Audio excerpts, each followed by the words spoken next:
Right now, as you're watching this, there is a brain inside your body that you have never seen. It has 500 million neurons. It produces 95% of your serotonin. It can operate even if every nerve connecting it to your skull brain is severed. And most doctors spent less than 4 hours studying it in medical school. This is not your brain. This is your gut. And what science discovered about it in the last 24 months will change how you understand depression, anxiety, Alzheimer's, Parkinson's, and every meal you've ever eaten.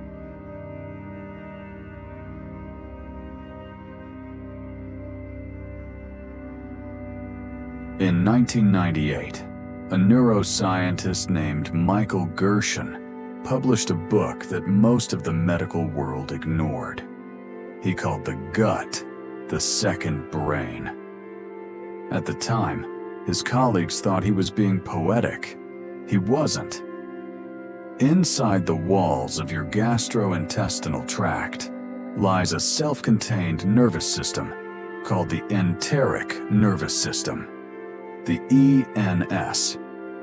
It has two neural networks, the myenteric plexus, which controls movement, and the submucosal plexus, which controls secretion. Together, they coordinate everything from the moment food touches your tongue to the moment waste leaves your body. And here's what stunned researchers. If you completely severed the vagus nerve, the cable connecting gut to brain, your intestines would keep working perfectly. Your brain cannot say the same about most of its own organs.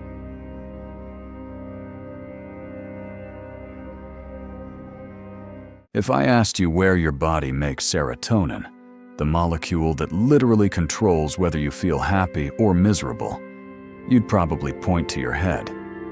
Every psychiatrist you've ever visited did. But here's the data that should rewrite every mental health textbook. 95% of your body's serotonin is manufactured inside your gut, not your brain. Your gut. Specialized cells, called enterochromaffin cells, act as chemical factories. They take tryptophan from your food, from turkey, eggs, cheese, nuts, and convert it into serotonin using an enzyme called tryptophan hydroxylase 1, or TPH1. This serotonin then activates vagal afferent fibers, sensory nerve endings, that fire signals up the vagus nerve directly to your brainstem. In February 2024, Flinders University published a breakthrough. They proved that serotonin from these gut cells reaches vagal nerve endings by diffusion, not by direct synaptic contact. This overturned 30 years of assumptions. It means the distance between where serotonin is released and where nerves detect it is much larger than anyone thought, which changes everything about how antidepressants might actually work. There's a nerve in your body that runs from your brainstem all the way down to your colon. It's called the vagus nerve, Latin for wanderer, and it earns that name.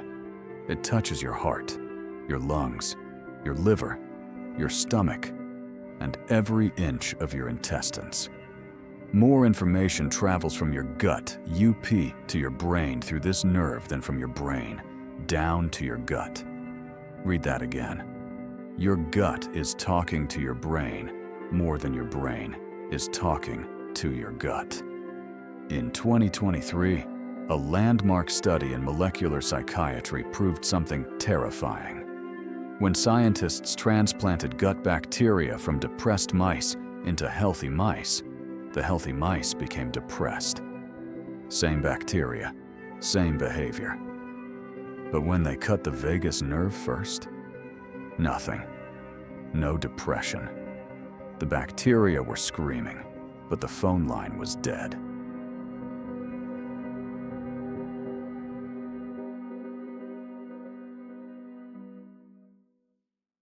You carry about 38 trillion bacteria inside you right now. That's more bacterial cells than human cells. And they're not just sitting there digesting fiber. These microorganisms are running a pharmaceutical factory. Certain strains of Lactobacillus produce GABA, the same neurotransmitter that anti-anxiety medications like Xanax target. Streptococcus and Enterococcus manufacture serotonin. Bacillus species churn out dopamine. Your gut bacteria are literally producing the same chemicals that pharma companies spend billions trying to synthesize. But it gets stranger. In 2025, researchers published in Frontiers in Neuroscience that your gut microbiome is now linked to Alzheimer's disease through a mechanism involving tiny RNA molecules called exosomal miRNAs. Different gut bacteria, different miRNA profiles, different cognitive outcomes. And separate research found that a single gene variant, GBA1, that increases Parkinson's risk, also reshapes your gut microbiome. The disease might start in your gut years before your hands start trembling.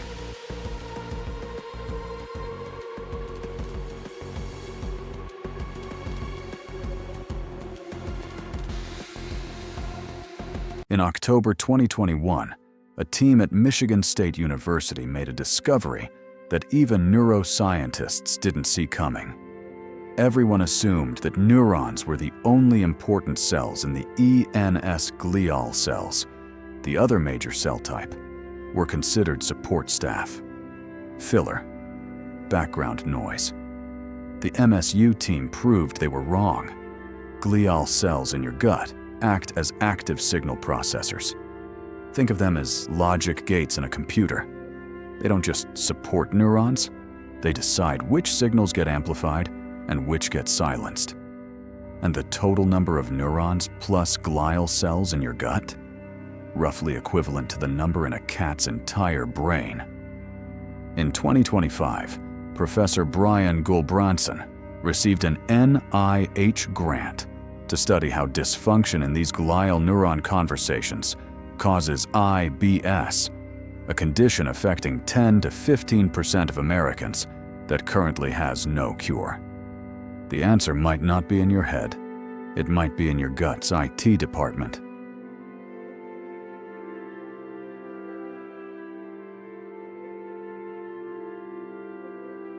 Scientists recently discovered cells in your gut wall that behave like taste receptors, immune sensors, and nerve terminals all in one. They're called neuropod cells. These cells can detect the nutritional content of your food and transmit that information to your brain in milliseconds, faster than any hormone could travel through your blood. They're essentially giving your brain a real-time chemical readout of everything you eat. This is why you feel certain foods almost immediately. That rush from sugar, that calm from warm broth. It's not just taste receptors on your tongue. It's your gut's neuropods firing a direct neural signal to your brainstem before your blood sugar has even changed.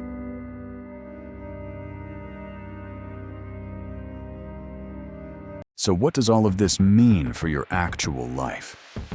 It means that your mental health is not just a head problem. When you feel anxiety before a big presentation, that knot in your stomach isn't a metaphor. It's your enteric nervous system reacting to stress hormones and altering your gut motility in real time. It means that the link between processed food and depression isn't just about nutrition.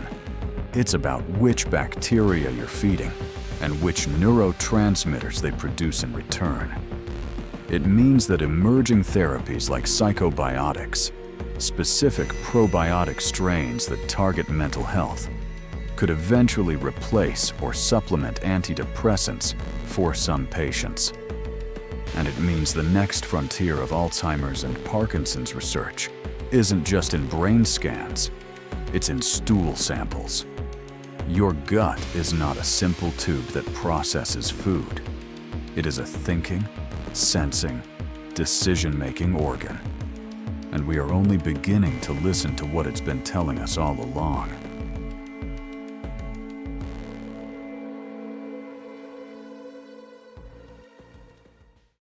The research I've shared today comes from Nature, Molecular Psychiatry, Frontiers in Neuroscience, Michigan State University, Flinders University, and the National Institutes of Health. This isn't opinion. This is peer-reviewed science. If this changed how you think about your body, share this with someone who needs to hear it. Subscribe to SpectrumX for more research-grade documentaries that go deeper than the algorithm wants you to go. Your gut has been trying to talk to you your entire life. Maybe it's time you started listening. The garden inside is happier than ever. Just keep eating those fibers. A happy gut means a happy life.